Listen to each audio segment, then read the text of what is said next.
Welcome to the Divorce Podcast, where we explore all aspects of ending relationships, separation, and parenting apart. If your marriage or partnership has ended, or you have friends and family who are separating, this podcast is for you. I'm Kate Daly, a relationship counsellor, divorce specialist, and co-founder of Amicable, the online legal service for separating couples. In each episode, we look at relationships and separation from different angles, including the emotional, legal, and social. I'm joined by experts and special guests who share their own unique stories, experience, and tips, with the goal of helping people end relationships in a kinder and better way. In this episode, I was joined by Midlife Mentors Claire and James Davis to discuss building self-confidence after a separation. Claire and James are the husband and wife team behind the multi-award-winning wellbeing company 38 Degrees North and the thriving midlife coaching business, the Midlife Mentors. The couple's evidence-based approach, leveraging their backgrounds and qualifications in psychology, coaching, hormones, nutrition, personal training, stress management, menopause and NLP, empowers individuals with the practical tools and knowledge they need to make positive, lifelong changes to their lives. The couple have a successful podcast, The Midlife, and their passion is helping midlifers achieve the body, mind, and lifestyle they deserve, offering an anti-fad approach to the health and wellness narrative. We start the episode by looking at their own divorce journeys and then move on to discuss how to build self-confidence after a separation. This episode is full of practical takeaways to help you make immediate and effective changes during or after a breakup. If you loved this episode, then please subscribe and rate us on your preferred listening platform. Welcome, James and Claire. Hello. What an introduction. Thank you, Kate. Thank you. Well, I'm very excited about this. It's lovely to have two people and a husband and wife team, and both of you have been divorced. So, I mean, you are just our perfect guest on the podcast, I think. Such a wealth of experience across everything we talk about. So it's really lovely to have you. I wonder if we can start then at the beginning. I mentioned just then that you've both been divorced. Without going into too much personal detail, just tell us a little bit about your individual experiences. Claire, what happened when your relationship broke down? Well, I've actually been divorced twice, so third time lucky. Join the club. Me too. We call it the double D club. Yes, okay. Well, I'm in that's the only double Ds I will ever have. Because Ditto. Yep. Yes, I've been divorced twice, and neither of them were particularly amicable. And I was very young when I first got married, in my early 20s, and that fell apart for various reasons, and that actually led on to me having a very life-changing experience. I finished my job, I uprooted, I went travelling around the world at 27 and kind of started my life over again. Then I returned home and got married again. And that didn't end up very well either. Neither of the marriages lasted very long. So I kind of ended up thinking that I was just doomed to living a single life. And I'd always been told that I was too much. I expected too much and I should compromise more. And I felt like that's what I did with my first two marriages. So I thought, you know what, I'm going to accept that maybe that is me and I shouldn't get married because, I expect too much and I'm too much. And true love just doesn't exist for me. And that's when, about 2 years after making that pact with myself, James entered my life and we got married within a year of getting together. Wow. So quite a journey then, and quite an emotional roller coaster by the sound of it. You complete sort of reset and reboot after your first marriage, going into a second one and that not working. That must have been quite hard on your self-confidence at that point. Yeah, it really was. I think the reason I know the reason that I do what I do now is because after my second divorce, I was put on antidepressants. I was very, very low. I piled on the pounds. I didn't look after myself, didn't respect myself at all. So my self-worth and my self-love was non-existent. And it wasn't actually until I found the courage to seek some help and exercise. I know it sounds crazy, but the exercise completely changed my world. So did nutrition. learning about how to look after myself gave me back some of my self-respect. I was able to come off the antidepressants after about 6 months. And that's when my passion, particularly for helping other women going through a similar thing, really ignited. And that's why I requalified to do what I do now. And it's a beautiful thing that I'm able to do the coaching that I used to do with the stress management and the ALP, and then add in the physical side of things as well, because it is so important to our confidence. Oh, that's wonderful. I'm going to come back and unpack some of that in a minute. But James, just tell us your story as well. So we've got Claire, who's gone through a couple of divorces, come out the other side. What's your story? Yeah, so I was married for, I think it was about 12 years or 12 years plus, but kind of a 15, 16-year relationship.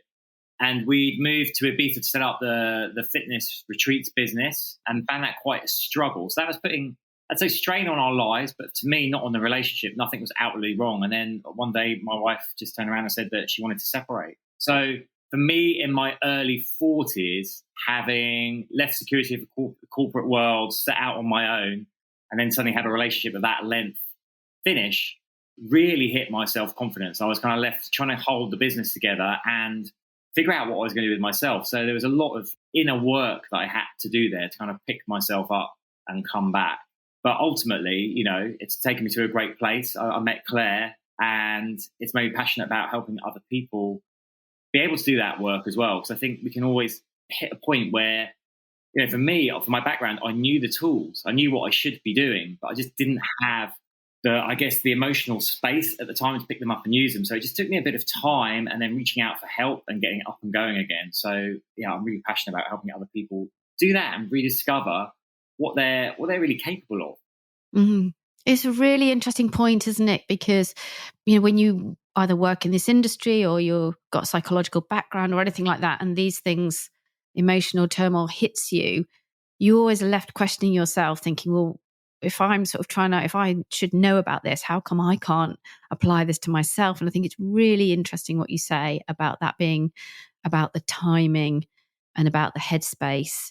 As you say, you might know the tools, but to actually have the wherewithal to pick them up and the headspace and the time to do it in that moment of crisis, that's something else, isn't it? And sometimes we need other people, even when we know the tools, to actually help us at that moment. So it's fascinating what you do. So how did you formulate the business that you have now? How did that come about? So the Midlife Mentors was born out of 38 Degrees North and our fitness retreats company, because most of our clients were and are midlifers. And we kept seeing the same problems, people with the same problems coming to our retreats. And it wasn't just about the physical aspects. Yes, our hormones change, therefore our body changes, therefore that impacts negatively our confidence. But it wasn't just that. It was actually the thing that we found most fascinating was people questioning whether the best years of their life were over and how to reignite some passion and self-power back into their lives so that they could feel more fulfilled. Because I think this happens for everyone. Once we get to a certain point in our life, we have spent all of our years building material things around us, status, an opinion of who we are in the world. And I think that can be, we lose our self-identity a little bit at midlife, and we start questioning whether the rest of our life we want the same things. So that was a really, really interesting observation, and such passion to help those people in mind, body and soul to reconnect with their true self so they can thrive in the second act of their life. And the Midlife Mentors was actually started with the Midlife Mentors podcast over 3.5 years ago. And that was just an opportunity for James and I to share our knowledge with so much passion and enthusiasm, completely for free, obviously. And then from there, we built the coaching program. We get asked to go into corporates like KPMG and Citibank to share that midlife message that the best years of your life are ahead of you, not behind you. And James, is midlife a chronological age, or is it just a life stage? What defines midlife? When you're looking at coaching and helping people, who are we? Who are the people who are at midlife? What do they look like? Yeah, it's a really interesting question. So as Claire was speaking now, I was reflecting, I guess we go back 200 years, what we think of as midlife now was kind of like almost near the end of your life, and the data used to be horrific. People retired and they'd be dead within a couple of years but we're living much, much longer now, and we do have a long way ahead of us. So I say midlife, if you want to put a number on it, I'd say probably sits somewhere between 40 and 60. And I think it's interesting because at this point in life, we have so many changes happening. So, if we're parents, it's often when our children are growing up and they're leaving the nest. We may have aging parents that need care themselves. We've probably reached that point where we feel we should be at the pinnacle of our careers and maybe aren't where we want to be, or we even are there, but are like, this isn't actually what I wanted. We're juggling our relationships, our finances. There's a lot of pressures coming to bear. At the same time, we have these hormonal changes happening. And this is, obviously there's a lot of publicity around the menopause, which is amazing. But it's not just our primary sex hormones. So there's all these other hormonal changes going on that affect us, not just physically, but psychologically and emotionally as well. And the same is true for men to an extent as well, particularly with the decline in testosterone. So you've got kind of melting pot of things going on. Plus, I think it's just a natural point in life to kind of like, I'm halfway and kind of take stock. But I think rather than looking ahead and thinking, this is inevitable decline, it's an opportunity to go, right, okay, what do I want now from the second part of my life? Who do I want to be? Because we can drop a lot of the stuff that's been holding us back and actually step forward into a new identity and go for new goals and do things. We have so many clients like go off, strengthen their existing relationships or form new ones, go and like get new jobs, form their own businesses. So I think we have so much time ahead of us. It's just a great time to reevaluate and see where you want to go. Yeah. And I guess for lots of people listening to our podcast, they're at a crossroads that may not be of their own choosing. Some people in a separation, sometimes it's a mutual decision, sometimes it's your decision, sometimes it's the other person's decision. And I guess for that reason, it can be pretty stressful. Either you're feeling the guilt and the responsibility, or you're feeling the shock, or you're just feeling the general sadness of having agreed together that, this particular relationship has finished. So I guess when you add in the stress that brings on top of this, as you say, some quite strong physiological changes sometimes and hormonal changes, it's quite a melting pot, isn't it? What tends to happen to our confidence around midlife? Is there a typical pattern, or is it horses for courses? We'll all approach it and come at it in a different way. I think from our experience, there is a crisis of confidence for a lot of people, a majority of people. And like James has alluded to, it is so much to do with those physiological changes. And we can get very confused about that at midlife. We can feel very alone. We can feel very anxious about the fact that we can feel these changes and we can feel our confidence and self-esteem starting to slide, but we can't quite dig ourselves out of it. And I think sometimes just saying, look, yes, there's stuff going on in your life. Of course there is, that's making you feel like this, but also it's what's happening to your body. So it's happening to everyone. And so those people feel a little bit more self-compassion and they feel less alone. But I think that self-confidence piece, I do, in our experience, as I say, I feel like that happens to a lot of people because there are so many pressures. And we put a lot of pressure on ourselves as well. And often we go to the bottom of the pile of priorities. So we always do. So when the opportunity presents itself, maybe when our children fly the nest, or we might be reaching retirement years, we're thinking, how do I put myself first? And there's a lack of confidence almost to put ourselves first. So I think the physiological changes, I think as we age, we lose our confidence to take risks as well. That's a big, big thing. You know, when we're younger, we play to win. When we're older, we play not to lose the things that we've fought so hard to create for ourselves. So there's a lack of confidence around taking risks and going outside our comfort zone. And that's just putting yourself in the right circle. That's actually understanding that and being aware of that and actually starting to reprogram our mind and open up our mind for what is possible. Because sometimes when we get to this stage of our life, we're very, very narrow focused. And it's about expanding that world view. I was going to say for a lot of people, there's this kind of deconstruction of the ego almost, and that they've built a persona based on what they've achieved, like, the career position, or, being that amazing, like building the family, the material things they've accumulated. And suddenly they realize that actually that's not that important to me. So without that, who am I now? So they can go from feeling very confident sometimes, that typical alpha thing, to actually like being quite in doubt. I think also people feel a bit duped, if you know what I mean, because we keep being told, let's get to the next level, even from primary school. It'll be better. It'll be better. It'll be better. Yeah. Let's be better. And when you get to that stage, you'll be happy. When you'll get to that stage, you'll be happy. And, we always say happiness is an inside job. But most of the time, we've looked for external things to make us happy. So by the time we get to midlife and we have all of these external things, we feel a bit duped, because we're thinking, well, I got to the next level.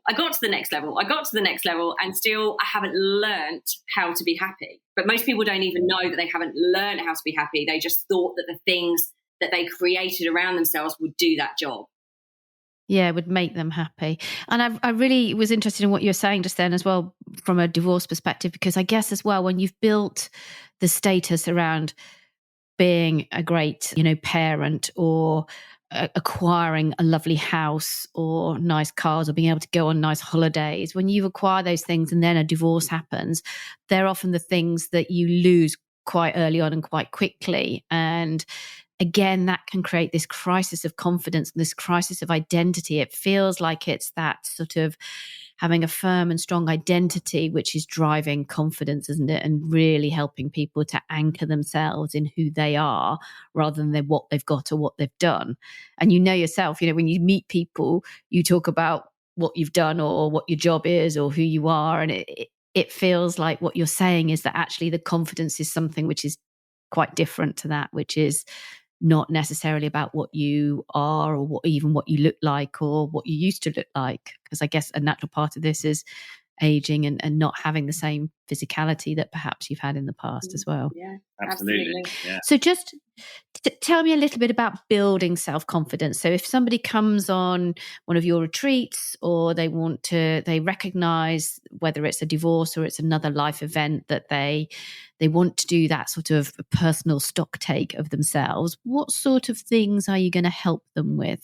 I think the first thing that's really interesting is helping people like get back in touch with their physicality. I think so many of us actually lose connection to our body.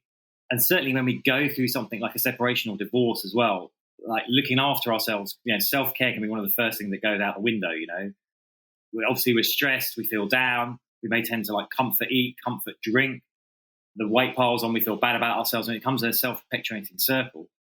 But what we found is if you can put people back in touch with their body and just start taking small steps about moving more, and there's lots of research about daily exercise actually changes our neurotransmitters. We'll get feel-good endorphins. We'll start to actually lift our moods, feel less anxious, less stressed. So it's about getting that movement part in and starting to move the body. And that's funny. It seems to then have an effect on thought patterns and brain. So obviously that's one level we want to work, the physical level. Make sure we're nourishing the body in the right way with the right kinds of food, cutting back on the sugars, cutting back on the alcohol, putting in fresh, natural foods. So we're promoting, good gut health.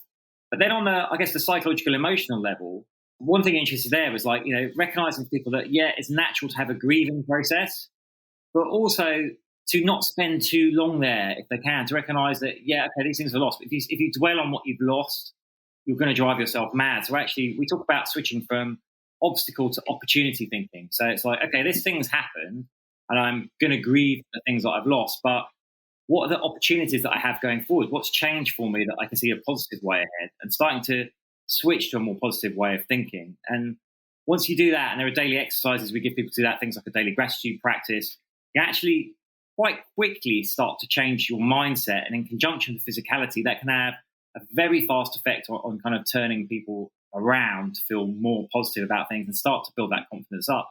And then the last part, I'd say, is, as Claire said, we get more risk adverse. So it's starting to learn to take small risks that you're comfortable with at first, but are just going to slightly push you out. Like, go and start a new hobby. We let our ego hold us back. If we've never danced, but we think, I always love to dance, but it's like, I don't want to look a fool. Well, guess what? A child, when they go to a dance class, never dance, doesn't worry about looking like a fool. They just enjoy the process. So go and do those things, because you'll meet new people, widen your social network, which we all know is great for us as well. But also, you're learning new skills, and it's going to help increase your confidence. That's so interesting, isn't it? Because you're right, kids don't think about it in the same way we do. And when you say things like build up your appetite for risk, you kind of think, well, what does that actually mean? But very small things like, as you say, going and getting a new hobby, or just making contact with new people in that way, or I don't know, going out dating again, those sorts of things, those real sort of small steps actually build up, don't they, to a very magnified, it sounds like, kind of life change and lots of different opportunities opening up to you. What holds people back? So what are the typical things, that the barriers that people put up for themselves? It's really, in a nutshell, a huge lack of self-belief. And we always say, actually, sometimes we need to borrow belief off of other people for a while. This is why it's really, really helpful to be in a network that is uplifting for you, that is inspiring for you. It's so important what environment you're in as well. You know, they say the 5 people in your immediate circle are the ones that influence you the most. So actually really checking in with that and asking yourself if you're in an inspiring community, that accountability. So borrowing belief off of those people that can hold out their hands and say, this way, you know, I've been there, it's okay. It's going to, you know, time heals, that really, really awful thing that we don't want to hear when we're in it, but it's true. And holding out our hands and showing, being the lighthouse a little bit. But I think a lack of self-belief, absolutely. Limiting beliefs, so really diving into having awareness, actually, of what those limiting beliefs are. That's what we work on too. People make excuses as well. But again, it's the nugget of a lack of self-belief. It really is. It's like, I don't have time. It's too hard.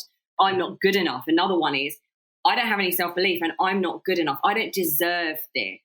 And what we say to those examples, when people, we can see through it. You know, as coaches, we can see through that when all the excuses are coming at us, because we've been there. It's not like we're sitting on our high horses at all saying that that's never been us. Of course, there's a lack of self-belief, even for me now, for certain goals that I have, and a lack of self-worth, which is why I think it's so important for us to have coaches as well. But it is about just taking one step at a time. It really is. And knowing that if you stay as you are, just having a real reality check with yourself and thinking, okay, if I'd have done something about this 6 months ago, where would my life be now? If I don't do anything about this in 3 months, in 6 months, in a year, where will my life be? And we do tend, this whole lack of self-belief thing, we do tend to think that we have to make these massive changes and we have to have these big epiphanies, massive lifestyle transformations. And that isn't actually true. It's the little incremental steps day by day that build massive change. It's a complete lie that we can do it quickly. It's a complete lie that there's some magical pill. It all takes time and consistency. But after a while, we build that self-belief and we build that self-confidence once we get momentum. But you don't get self-belief and self-confidence first. It comes through taking the daily small actions. Yes. I'm really interested in what you said there in terms of the kind of 5 people around you, because that friends and family network can have such an influence, particularly, you know, when we talk about separation and divorce, we talk a lot about friends and family, and sometimes very well-meaning, you know, heartfelt advice can be completely the wrong thing. And I'm just wondering if there's a parallel here, because you may have friends and family who like you as you are. And I know from kind of my work with counseling that sometimes when people make big personal changes, it can have quite the ripple effect, and not necessarily an easy ripple effect on their friends and family. Just talk a little bit about what happens if you make this personal change and then your circle isn't quite prepared for it. Yeah, that's a really great question. And actually, I was looking at research on this just the other week, which is fascinating. It was a longitudinal health study, and they found they were looking at physical characteristics, but it also overlapped into things like happiness as well. On the physical side, I might get the number slightly wrong, but incredibly, if you had a friend that was obese, it made you 45% more likely to become overweight yourself. If you had a friend of a friend, so not even your network, you were still 20% more likely. And there were similar things for emotions, happiness and stuff. So actually it does have that much of an impact. And what you said there is really interesting, because often when we make changes and we're moving towards a positive goal, we would hope that our close circle would want to be behind us pushing towards that. But sometimes when we start to shine our own light, it throws a shadow on other people's dark parts they don't want to look at themselves. So, they'll often try and pull you back. It's if you say, right, I'm going to get really healthy now, I want a health kick. It's that friend that's going, oh, come on, let's go and eat some cake to cheer you up. Let's go to the pub again. So I think it can be really tricky where it's friends and family. I think what you need to do is just be really aware of people's behavior, be focused on what your goals are, and try and stand back from it and be a bit objective about whether you think the people around you are supporting you on that or detracting. Now, if they're detracting, you probably can't easily shut them out of your life, but you can just kind of like not take their counsel. I want to say about, we live in an information age where there's lots of negatives to social media. One of the great things about it is we can find other communities of people on a similar journey that are uplifting. So you can kind of join virtual networks, if not indeed like, real life networks, where you can be around people that are aligned with your goals, that are going to lift you up and actually encourage you to go forward. So I think that's the key. It's about finding your new tribe that's aligned with where you want to go and focusing your attention on there and kind of discounting the naysayers if they're not taking you in the direction you want to go. I also just want to add, like, try. I know it's hard. Try not to take it so personally. And I know that's really, really hard. But like James said, you're shining a light on stuff that they might not have the courage to look at themselves, or like we do in relationships, we look at ourselves in relation to each other. So by you changing, it kind of changes the way they see themselves, if that makes sense. Yeah, totally. So that's very, very uncomfortable for a lot of people, because we don't like being outside our comfort zone. Our subconscious mind craves comfort. So as soon as your behaviours start to shift, they don't know what they are in relation to you anymore. So it's a very personal journey for them. It's not about you personally. Yes, that's a really good point. Sometimes we overemphasize our own self-importance, don't we, and what creates waves in the world, when actually it's often nothing to do with us, and it's a lot of the time to do with other people. It's a really good point. So let's just think about then, if we've got lots of people listening who might be going through separation or divorce, and you're going to put a plan together for them, what are some of the things that you would be encouraging people in this point of turmoil to do for themselves from either a health, well-being, nutritional, or whatever perspective? I love that question, because it will always start, actually. There's a myriad, there's a really integrated approach, actually. So our approach actually for the Midlife Method is very integrated, but I think the first thing we would get anyone to do is just start moving. So it's not just the mental stuff, it's the impact. And this is why I got into what I do now, because I had all of that toolkit of psychology and coaching and NLP and everything. But it wasn't until I started moving my body and connecting with my body that I reclaimed my confidence, my stress reduced, because obviously I was reducing my stress hormone cortisol. So I was increasing serotonin and dopamine. I was just feeling good. So I would say the first thing to do is just move. And we're not saying go and do a HIIT class. We're not saying go and pound the pavements. We're just saying if you're inside a lot of the time and you are hooked to your mobile phone, you are hooked to Netflix, just please get up and take a walk around the block. Get some vitamin D, because we know vitamin D helps with depression. Okay, so get some vitamin D. I would say cut out as much sugar as you can and be aware of your triggers for comfort food. A lot of us use food as a comforter to mask our own emotions, and that's understandable, and we all do that because we're also looking for the dopamine hit that comfort food gives us.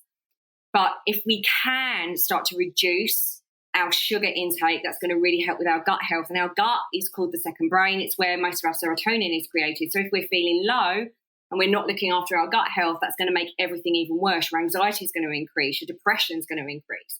So making sure that you are cutting down on the sugar to reduce the inflammation of your gut. Alcohol, listen, we're not puritanical about it. But again, we know it's a depressant. And it's going to affect your sleep. It's going to make the stress hormone, cortisol, in your body increase. So just being careful about how you are relying on alcohol to reduce stress, because actually it's creating inflammation and causing you more stress. I would say make sure you have got good people around you. Make sure that you are connecting with other people, because as human beings, we need connection. We crave a tribe. We crave connection. So making sure, if you can, not to isolate yourself too much. That's where I would start. Have you got anything else to add? I would echo all of that. So the other important thing we underestimate is like start doing the mental work as well, right? Because we're so used, I think, in our society to going, oh, okay, I need to move the body up. Yes, I need to get my nutrition right. But we need to work our psychology as well. So things like, remembering every day to do like a gratitude practice, having affirmations about who you're becoming and stepping into, stuff like that practiced consistently that doesn't take long will pay dividends over quite a short space of time. Just give an example, James, if you would, of like a gratitude practice, just so people can sort of get their heads around what it might be. Yeah, so a really simple one we get our clients to do is just first thing in the morning. So it's really important. So many people get up and they let the outside world in straight away, right? So we'll wake up and it's the radio, the telly, we'll pick up the phone, the messages, the internet. You've given away your power straight away. Whatever comes in there has set your bandwidth for the day. So it's really important. Don't do any of that. When you get up, just center, just write down or think about 3 things you're grateful for from the day before, 3 specific things. 3 things you're grateful for in life generally, and then set an intention for the day. It's literally as simple as that. And that will take you, a 2-minute practice. You can write it down in a little book you keep by the side of the bed.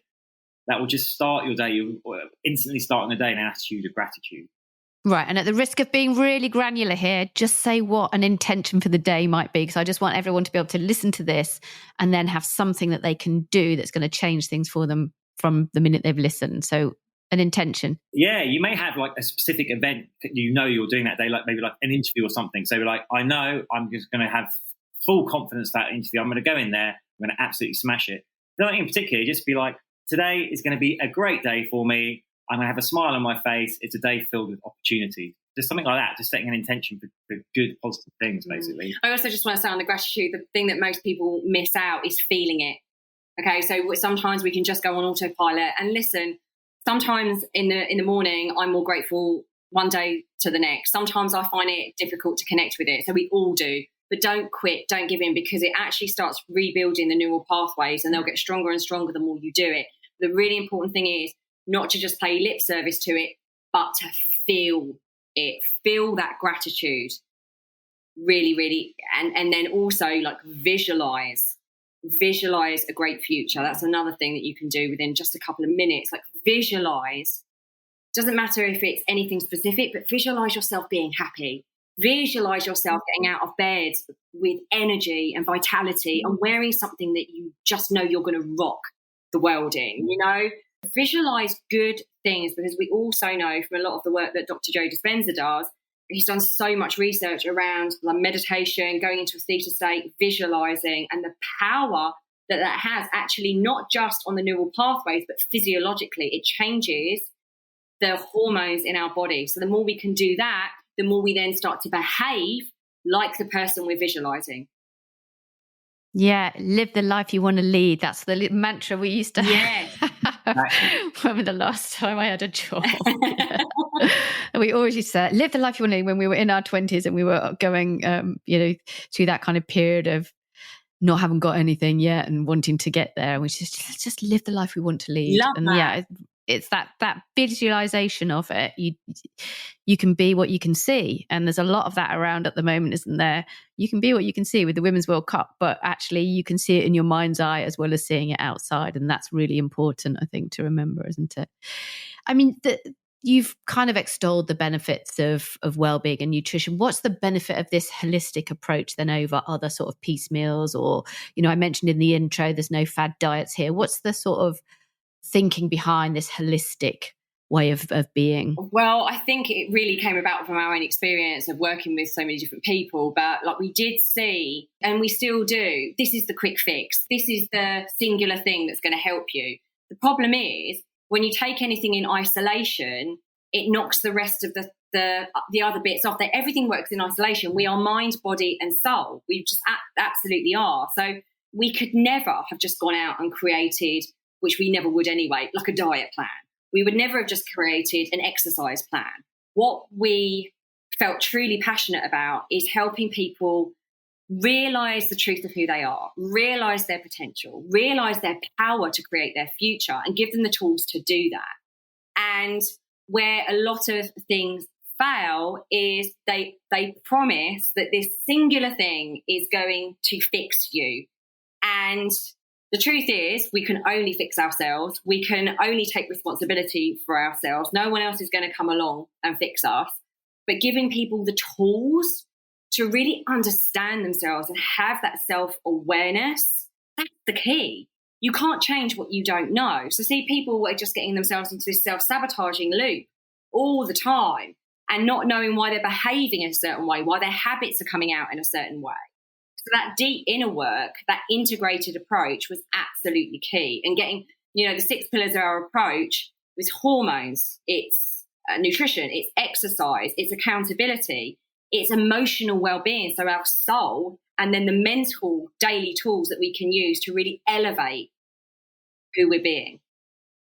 It sounds like just an ideal sort of accompaniment to a divorce or separation to me. If you hit one of life's crises, it feels like this is where you need to come, rather than going to the GP for an antidepressant or whatever. Like you say, it's one bit that's trying to fix one thing. But this approach, it's such an opportunity. And I think, the ending of one relationship is the opening up of the next possibility. So we're always trying to look at things in a much more positive way. As you said, we are living longer, and therefore the chances of us having multiple relationships has just grown tremendously. So being able to see these moving on points rather than them as crisis and negative things, but just seeing them as an opportunity for a good old kind of physical, mental MOT, and using a program like this to facilitate that just feels like complete sense. Thank you. Oh, thank you for saying that. Just in the final moments, because I'm really conscious of time, if you had to give people who perhaps were going through that crisis moment in a divorce, separation type scenario, what would be the one thing, if you can limit it to one thing, that you would tell them to go and do, James? I would tell them to it's natural to grieve and feel like you're in a crisis point, but remember that time passes, and it sounds really corny, everyone says this, but with the passing of time, it will feel less, and that there is a way forward. And like I said, I wasn't in a position to really pick myself up and drive my way forward, and that's fine for a bit. But when you feel ready, don't be afraid to reach out to help, for support, to help take those first steps forward if you can't do it on your own. But when you're in crisis point, just know that there is a way forward from it. There are other opportunities out there, wonderful opportunities out there. It's actually a chance for you to reinvent and become someone else. Yeah, I like that. Thank you. And what about you, Claire, if you were going to say one thing to people listening who might be going through a really tough time right now? I would say really understand that you aren't alone. And I know it can feel so isolating, and you can feel so down on yourself, and you can feel like this is never going to end and you're just here to stay. But if you can, like James said earlier on, there are plenty of people online and communities and people that are just desperate to help you, actually. So really desperate, because they've been where you've been, and it's their mission in life to actually make sure that they hold out their hands for other people to hold along the path of recovery. So yeah, I would say reach out to those people when you feel strong enough to. Don't feel like you're alone. Don't feel like you're a failure, because this is just something that has happened in your life, as tragic and as terrible as it might feel. The best years of your life are still to come. Yeah, I like that. It just feels like that sense of community is really important to recovery and healing. And what I love about doing this podcast is that you get to meet people who are using their own experience to just try and make a difference and to share with other people their journey. And that in itself is such a comfort, isn't it? Because when you can say to somebody, I have been there, okay, I might not have the same experience as you, but I have had an experience where I've been at that real low point, and these are the things that help me. Some of them might help you. It's such an amazing thing to be able to connect with people in that way, and to be a stronger community because of that, and to then be able to take in their experience as well. So you get much better at being able to help more people. I love this, the way it sort of grows organically. It's wonderful. Look, it's been an absolute joy, genuine joy, talking to you. Thank you so much for coming on and sharing your successful coaching practices. Where can people find out more about the midlife practices that you offer? So you can find us at themidlifementors.com, which is our website. You can take a quiz on there, which gives you your midlife health and happiness score, and you get a personalised report. Oh, I'm going to do that. We'll going to do that. Yeah. In the show notes. On socials, we're at Midlife Mentors on Instagram and at the Midlife Mentors on TikTok. Thank you, Kate. It's been amazing. Thank you so much for having us on. Thank you. It's been brilliant talking to you. And you can find out more about the podcast and subscribe to new episodes and updates by visiting thedivorcepodcast.com or on your favorite listening platform.